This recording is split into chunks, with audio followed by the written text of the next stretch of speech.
Subscribe करें और देखें एक स्पाइन चिलिंग स्टोरी। और नई स्टोरी की नोटिफिकेशन के लिए बेल आइकन प्रेस कीजिए। इससे जब भी हमारी नई स्टोरी रिलीज होगी सबसे पहले आपको बता दिया जाएगा।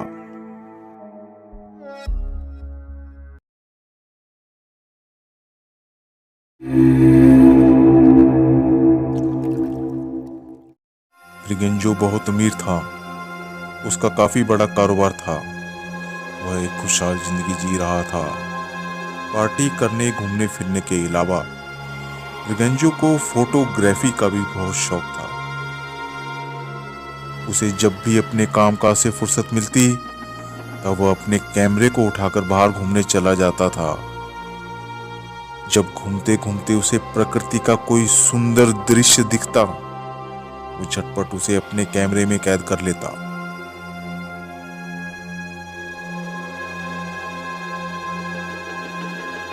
एक दिन ब्रिगेंजो एक बिजनेस मीटिंग करके लौट रहा था। रात के 11 बज गए थे। वह अपनी कार में जा रहा था। मौसम सुहावना था। आसमान में चांद अपनी चांदनी बिखेर रहा था। सड़क के पास एक तालाब में चांद का अक्ष झिलमिल झिलमिल हो रहा था। जब ब्रिगेंजो की नजर वहां पड़ी तो वह ऐसा सुंदर दृश्य देख सम्मोहित हो गया।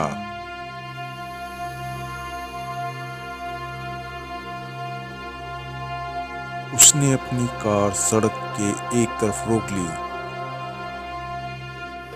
अपना कैमरा लेकर वो तालाब की तरफ चलने लगा।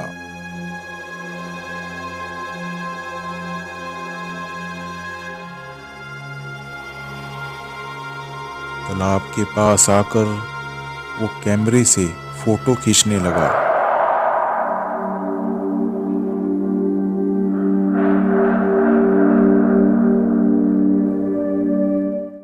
जब उसने काफी फोटोज ले ली वह मुड़कर जाने लगा। उसने एक कदम रखा ही था कि उसकी नजर एक पेड़ पर गई। उस पेड़ के नीचे एक लड़की खड़ी थी। वो बहुत सुंदर थी। ब्रिगेंजो उसे देखता ही रह गया।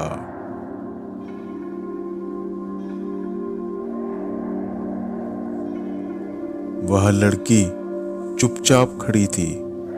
उसने साड़ी पहनी हुई थी। वह बस चांद को देख रही थी। उसकी आंखों से आंसू बह रहे थे।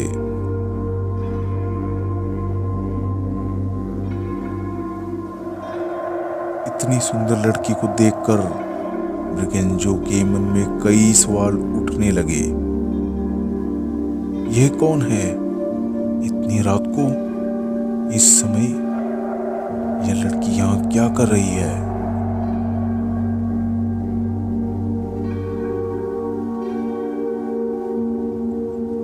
ब्रिगेंजो उस सुंदर लड़की से अब बात करना चाहता था, लेकिन पहले वो उसकी फोटो खींचना चाहता था।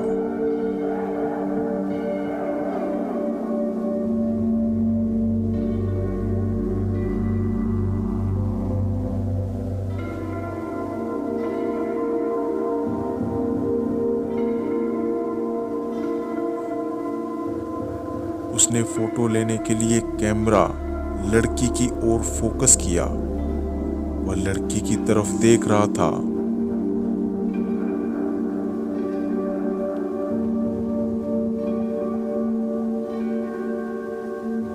लेकिन जब उसने अपने कैमरे के स्क्रीन को देखा तो जो उसने देखा वो देखकर उसके होश उड़ गए। उसकी आंखें डर से फटी की फटी रह गई। कैमरे की तस्वीर में लड़की का सिर नहीं था। उसने हाथ में एक मांस काटने का बड़ा चाकू पकड़ रखा था। उसकी साड़ी पर खून लगा हुआ था। यह देख ब्रिगेंजो के मुंह पर डर से पसीने आ गए। उसके हाथ पैर फूल गए। वह अपनी जान बचाकर वहां से भागा।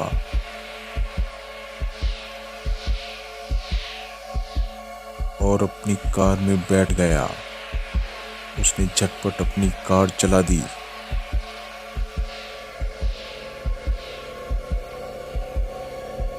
कुछ समय बाद उसे सड़क की एक और चाय की दुकान दिखी। उसने वहां कार रोक दी। कार से उतरकर उसने चाय वाले को इस घटना के बारे में बताया।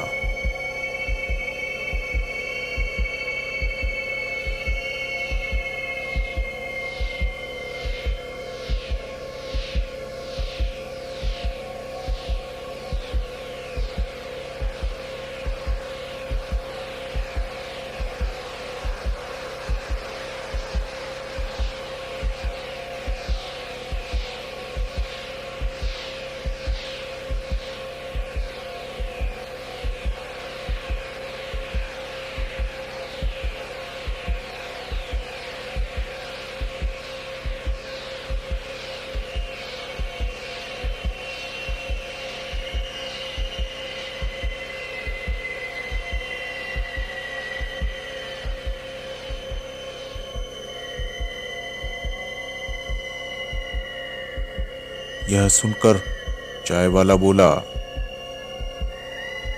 ओ साहब, आपकी किस्मत अच्छी थी, आप जिंदा बच गए।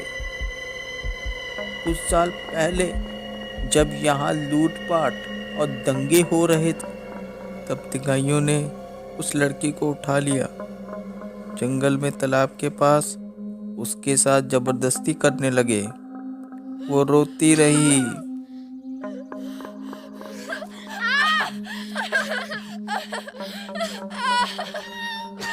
लेकिन वो हैवानों की तरह तांडव करने लगे। उसके बाद उन क्रूर लोगों ने उसका गला काटकर उसकी हत्या कर दी। कुछ दिन बाद जब वे बदमाश वहां से जा रहे थे, तब उस लड़की की खून की प्यासी आत्मा ने उनको रोक लिया। एक एक कर सभी का गला काटकर मार दिया, लेकिन उनमें से एक भाग गया। तब से वो आज भी उसे ढूंढ रही है। वो आज भी अपना बदला ले रही है। वो सुंदर रूप लेकर वहां से जाने वालों को दिखती है और उन्हें खत्म कर देती है।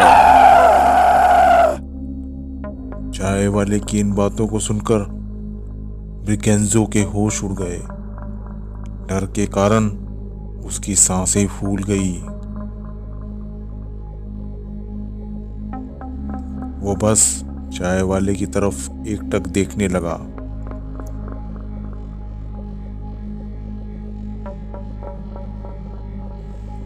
वह मन ही मन खुश भी था, क्योंकि उसकी किस्मत अच्छी थी कि वह मौत के मुंह से जिंदा लौट आया था।